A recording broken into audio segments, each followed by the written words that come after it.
Hey everyone, it's Jim from Ep11 Amps, and in this episode we're going to install the mini double pull double throw, that's DP, DT micro switches or mini switches, and these switches handle the input signal switching, so it's absolutely critical we get these on perfectly. So go ahead and grab your setting tool or holding tool and steal one of the M3x16 chassis fasteners. We're just going to need it temporarily, and we'll get this all put together and soldered in no time at all. Okay, see you back in a minute. Okay, now it's important that you put the switches in the détente position. The détente is the center position, so that's one switch, that's two switch, and in the middle is the détente position. That's the best position to solder one of these things in. It's also not a bad idea to check to make sure the switch is working properly. They're very high quality switches, but you never know. There's not much to this. Charles invented the setting tool, and over the years he's made a number of specialty tools to just hold things in place while you solder them or to help with alignment. And here it's really tricky because the switches are fairly close to the top plate as they come through, fairly close, tight tolerance. So it's really important that we get them on, aligned, and nice and straight. And we're just going to snug this down with our finger, and then we're going to check to make sure that we're close. Now we're not. I'm not in focus here. Hang on a second, folks. There we go.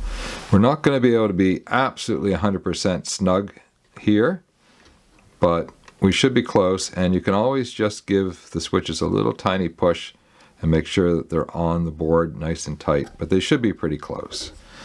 Okay, now the tricky business. So I'm gonna want to get you back in focus.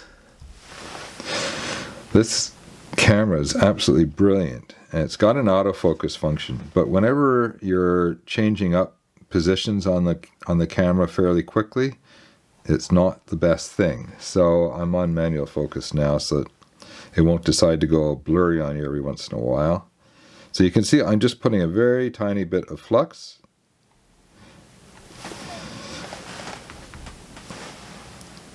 I'm going to show you the whole thing. Now I've got my iron warming up to 375 C, which is 700 Fahrenheit. Now I've got a big tip, and if you work with a smaller tip, you're probably going to find that you need just a little bit more heat than that. One of the benefits of a big tip is that it holds the heat, so that even if it hits a really heavy thing to solder, it won't just go cold all of a sudden, which is of course what happens with very small tips.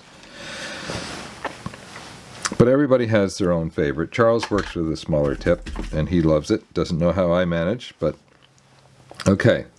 Now, there's lots of stuff around here we can melt with the iron or the body of the iron, so just be very careful. Now, we've got the switches all in the détente position. We're in a good working position. We're wide awake.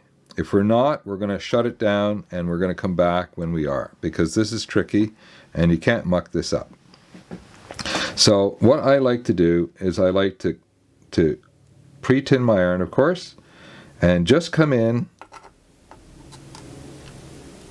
hold for a second, and then I'm done. I'm off.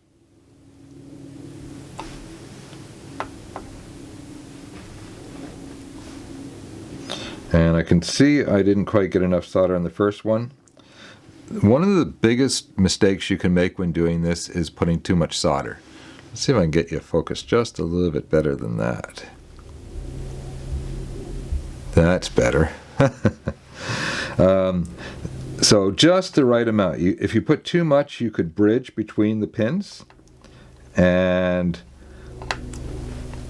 that could cause problems. Now,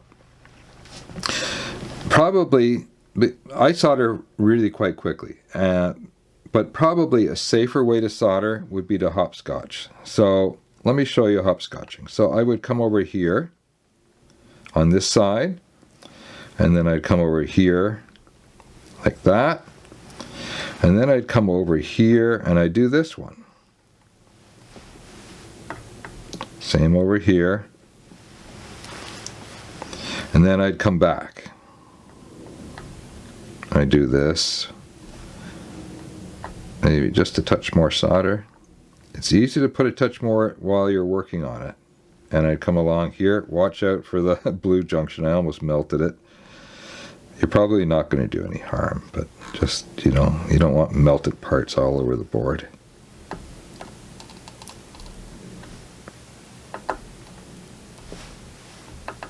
See how I'm occasionally coming back and adjusting the amount of solder?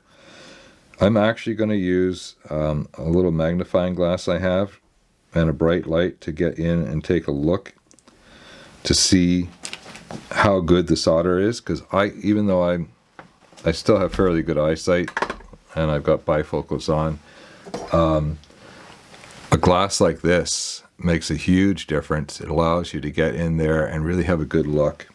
So don't be afraid to just touch up, but remember, you don't want to put so much solder on that you end up with it bridging in between, or you'll just end up shorting it out and your switch won't function properly. Okay, well, this is without a doubt the hardest soldering job on the entire board. So if you've got that done, you're basically home free. Well done, everyone. Oh, and here is a finished view of the switches on the correct side of the board. They go on the side of course, the sockets and the RCA jacks, because they go through the top plate. So, and if you want to have fun, you can just check to make sure they're still operating fine. They should be. Yeah, Charles can't resist playing with switches either. Okay, excellent.